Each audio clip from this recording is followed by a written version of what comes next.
Então, a gente tem aí duas sinalizações da Receita. Uma, de que ela acha que o cálculo correto é justamente você excluindo esse ICMS aí das compras, das aquisições dos insumos, tá?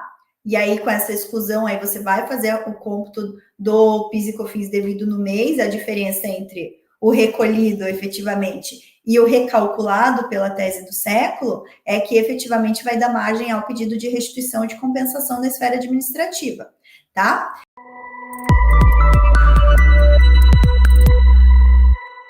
Existem empresas do lucro real que sofreram fiscalização da Receita Federal em relação às compensações que elas efetuaram após terem ganho na justiça a tese do século, terem habilitado seus créditos, terem procedido à compensação dos créditos de PIS e COFINS com outros débitos, Receita Federal foi lá, fiscalizou essas declarações de compensação e glosou alguns créditos porque entendeu que a apuração correta dos créditos não seria essa que as empresas estavam fazendo, porque como elas estão na não cumulatividade, elas deveriam estar fazendo o quê?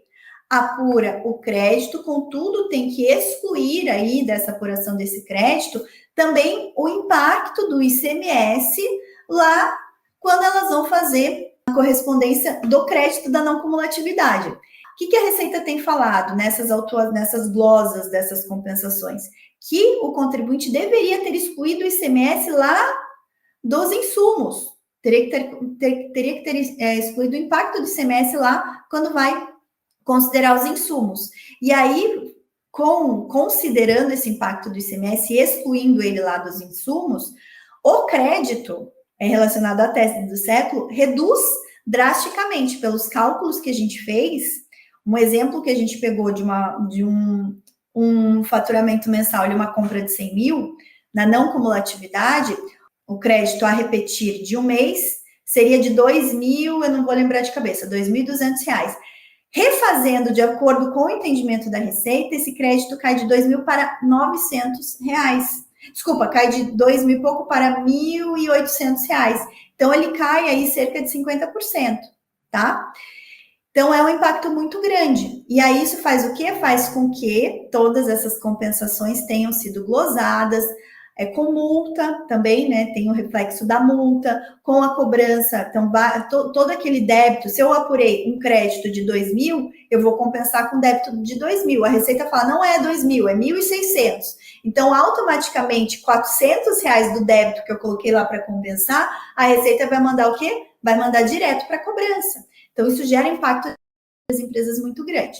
Então, a primeira notícia do Valor Econômico foi falando sobre esse fato das diversas autuações que a Receita Federal vinha fazendo, contudo, os posicionamentos, né, de diversos tributaristas falando que esse entendimento da Receita não vai de acordo com o entendimento do STF, porque o STF em nenhum momento falou que teria que se ajustar a legislação em relação ao impacto do ICMS nos insumos, tá?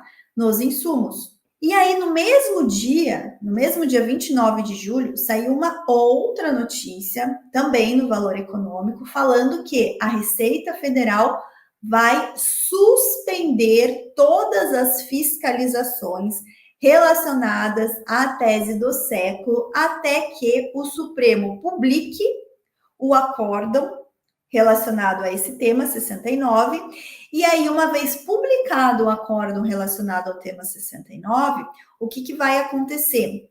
A Receita Federal vai rever a sua legislação, as suas normativas, vai ver se precisa ajustar as suas normativas. Uma vez que seja ajustado, ela vai dar tempo para os contribuintes também se ajustarem antes que ela faça novas fiscalizações, tá?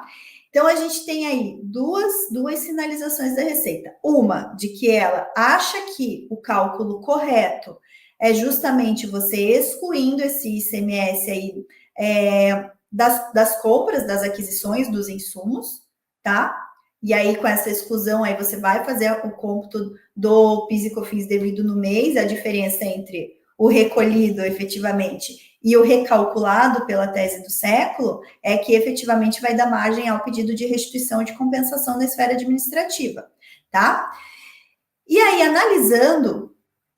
então esse é o primeiro ponto, esse é o primeiro ponto. O segundo ponto é, só que agora a Receita não vai mais fiscalizar, ela vai aguardar o acórdão do Supremo ser publicado e daí vai rever a sua legislação, tá? E aí, gente, se a gente vai olhar a legislação do PIS e COFINS não cumulativo, qual é a legislação de base do PIS e COFINS não cumulativo?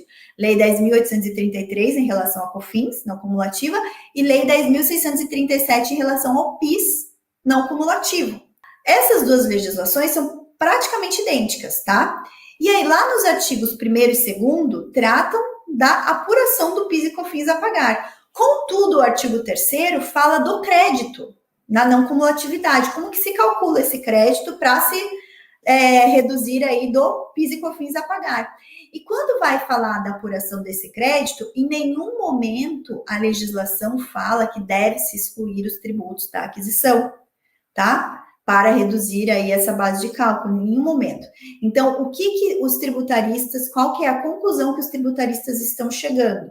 Olha, o Supremo nada falou em relação aos créditos, ele só falou que para fins do aproveitamento da tese do século a partir do dia 15 de março de 2017, tem que se excluir o ICMS das notas fiscais de venda, tá? E refazer a apuração e pedir os créditos.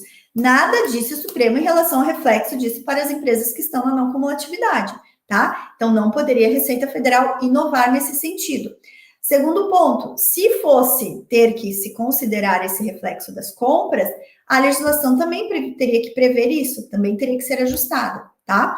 E até internamente aqui no escritório a gente estava brincando que essa questão da exclusão do ICMS das compras vai virar a segunda tese do século, né? Tanto que está dando pano para manga, vai virar a segunda tese do século. E aí, gente, o que mais que a gente já notou? Por que a Receita Federal está vindo com essa artimanha? Porque, num primeiro momento, não sei se vocês se recordam, mas o que estava sendo discutido até maio desse ano, quando o Supremo efetivamente julgou os embargos de declaração? O que estava sendo discutido era qual ICMS deveria ser excluído da base de cálculo do PIS e da COFINS, se o ICMS destacado na nota ou se o ICMS efetivamente recolhido, tá? Por quê? Dá a diferença entre o efetivamente recolhido e o destacado na nota justamente em relação ao quê? À apuração dos créditos. Porque se você está destacando um valor na nota fiscal, não é efetivamente aquele valor que o contribuinte está recolhendo aos cofres públicos, porque se ele está na não cumulatividade, ele tem que também fazer a apuração não cumulativa. Se o Supremo quisesse que fosse excluído esse ICMS das aquisições, ele teria falado, não é o ICMS destacado nas notas, mas sim o ICMS efetivamente recolhido, assim como a Receita Federal queria, tá? Só que não foi isso que o Supremo falou. Aí a Receita Federal, como artimanha, ela trouxe segundo entendimento. Olha, tá bom, então é o destacado na nota. Contudo, para os contribuintes que estão na não cumulatividade, como há o reflexo do ICMS lá no insumo, eu vou o quê?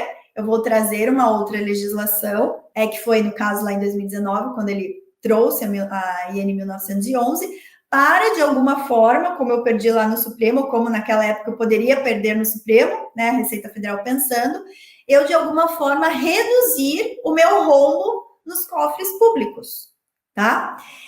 E foi isso que ela fez agora. Como perdeu no Supremo, o Supremo definiu que é o ICMS efetivamente, o ICMS destacado nas notas e não efetivamente recolhido, ou o ICMS a pagar, enfim, como vocês queiram nomeá-lo, a Receita vem com essa artimanha. Olha, mas na não cumulatividade é diferente, você tem que tirar ali o impacto do ICMS sobre as compras, tá? Por que ela veio fazer isso? Porque se a gente faz o cálculo entre o que ela queria antes, né, se fosse o ICMS efetivamente recolhido, ou que ela estava justificando agora nessas autuações, que é o ICMS, excluindo o ICMS sobre as aquisições, o impacto financeiro é exatamente o mesmo, tá? Exatamente o mesmo. E quando vocês forem olhar lá no Telegram a tabelinha que a gente montou, vai ficar bem claro isso para vocês. O impacto é exatamente o mesmo.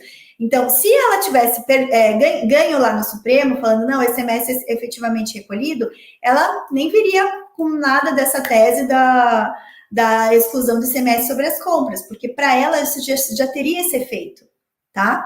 Já teria esse efeito. Como ela perdeu, agora está vindo com esse novo viés, tá? Conclusão que nós temos até agora, na visão dos tributaristas. O crédito correto é o crédito conforme o Supremo decidiu, excluindo apenas o ICMS sobre o ICMS destacado nas notas, independentemente de fazer exclusão sobre as compras, tá? Independentemente, ok?